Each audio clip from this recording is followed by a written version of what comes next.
It's finally here. OU Week's here, and people talk about it all year. Fans talk about it. Kids look forward to it on both teams. Coaches look forward to it. So it's a great game. It's always difficult the week before because everybody's talking about the next week, and I'm glad that we're at this point. The good things that happened on Saturday night, we're 2-0 in the league. We're 5-0 overall, and still a top-ranked team. I've always thought the coaches knew more about polls than the writers, and that was more obvious than ever this week that the coaches kept us number 2. So it's good for us that the guys are hanging in there. That was a joke for you writers, that you media people with votes don't got to have a little humor here, Take things too serious. But Tech's been a tough game for us in the past, and Colorado's been a tough game. So to have those two behind us is good in the league, and we've had really good, tough physical games with both of them. We think we've gotten a lot accomplished and still have a lot of things that we need to do. But you look at the good things again, this is probably the first time since we've been at Texas that we have a great chance to score with all the phases. We can score on defense now, and that hasn't been something we've done consistently well. We can definitely score in the kicking game better than at any time since we've been here. Jordan's run was phenomenal on Saturday night. And Dwayne Aquina has done as good a job blocking kicks and returning punts as anybody I've ever seen or been around. For him to be able to take a guy like Marquise Goodwin, who is a freshman, who has not played defense, who was not around in the spring, not around in the summer, and have him be involved in two of the great plays Saturday night. Number one, blocking the punt. But number two, he had the best block on Jordan's punt return because he took his guy, he knocked him to the ground, and as the guy got up, he stays on him. So if you go back and review that play, it's one of the great plays of the year. And I'm really, really happy for Marquise that he is getting involved in the kicking game in a lot of different ways. Jordan Shipley, we put him back on kickoff returns this weekend because we wanted he and DJ to start getting some chemistry together before next week's game with OU, because Jordan is obviously one of the best kick and punt returners in the country and one of the best at all time for us. His move Saturday night was just unbelievable, and we can't go back and talk about penalties, but his 27-yard punt return was a really good punt return too, and the call on Malcolm Williams was not really a call that affected the play at all. So Jordan gives us a chance every time he touches it to score, along with DJ and kickoffs and punts now. So we're really excited. Our offense is still number 1 in the country in scoring, and that's exciting for us because we do have the ability to score a lot of points, even though there were things that we didn't do well on Saturday night. And probably we're playing the best defense against modern-day offensive since we've been here. Some of the Carl Reese defense was number 1 in the country back in the early 2000s, but people weren't throwing the ball then like they are now.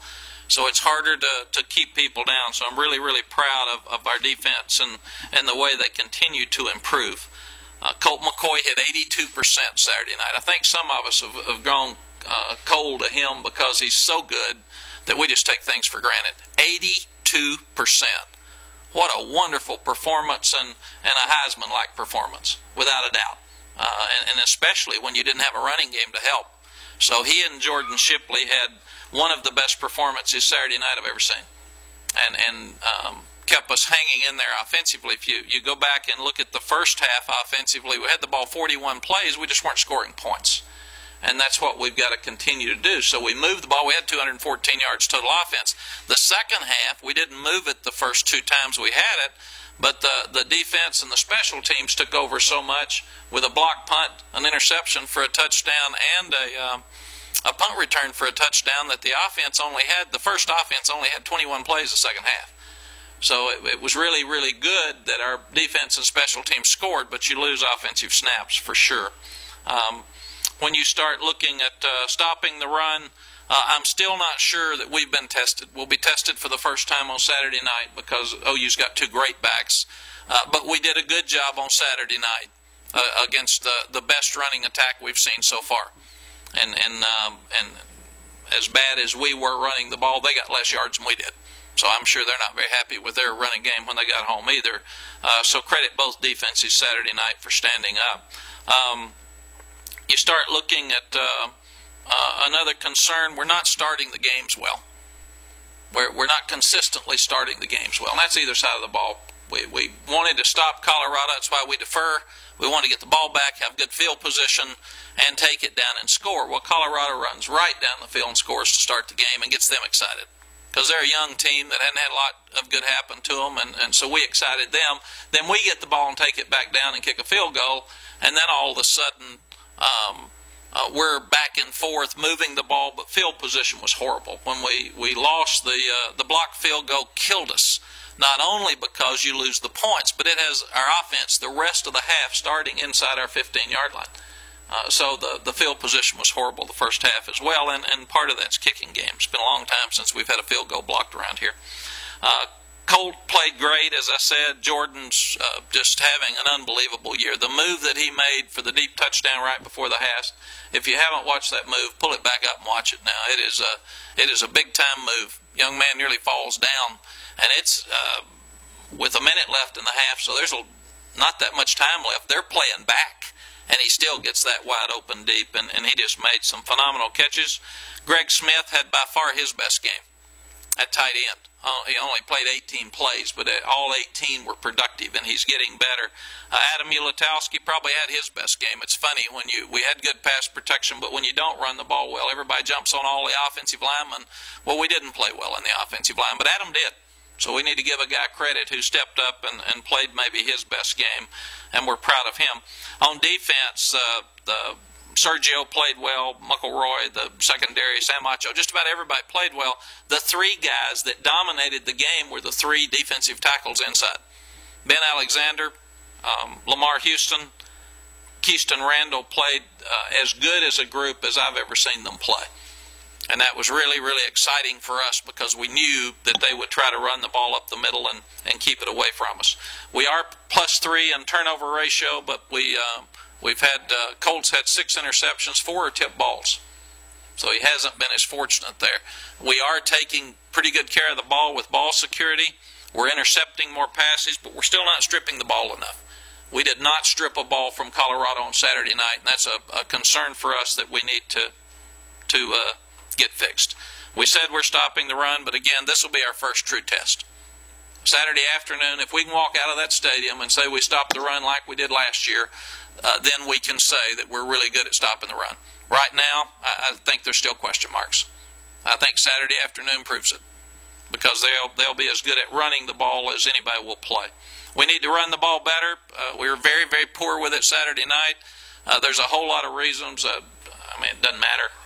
We don't have enough time, and it doesn't matter to go over all the reasons that we've got to keep getting them fixed. We can just blame me and move on with it. But we got to get some things fixed, and we're looking at it. And last year we ran the ball for 167 yards against OU, and I think they had 47 yards. So we did some good things in that game last year. And the thing I'm seeing, because you don't do it one week, doesn't mean it's not going to be better the next. I thought that probably the Colorado defense came in more attentive against the run than we did offensively, because we were probably standing around thinking about next week, and they weren't. They were thinking about this week, and if it's true, there's probably some fans and some media that were doing the same. So, but we didn't do it very well, and it was not good. The kids are embarrassed over it, and I promise you, they're going back to work. Coaches are embarrassed over it, and they're going back to work. And everybody wants to put blame. You can put the blame anywhere you want. It's like we've always said around here, the blame's on me, period. When you can stop it, I look at it. I'm in every offensive and defensive meeting. I hear every call. I see every kid. I recruited every kid. So don't give me credit for the good. Give the kids credit for the good and give me credit for all the bad, and then we can move on, get that out of the way. Our kickoff coverage has been very inconsistent. I thought we were getting better Saturday night. We did not do it well. We didn't kick it well, and we didn't cover well. And our punting was really inconsistent on Saturday night. It was a concern. I thought we were doing better in that area. But right now, where rugby punt was a huge plus for us last year, this time it has not been consistently good. And we've got to look at it and see why it was not good on Saturday night.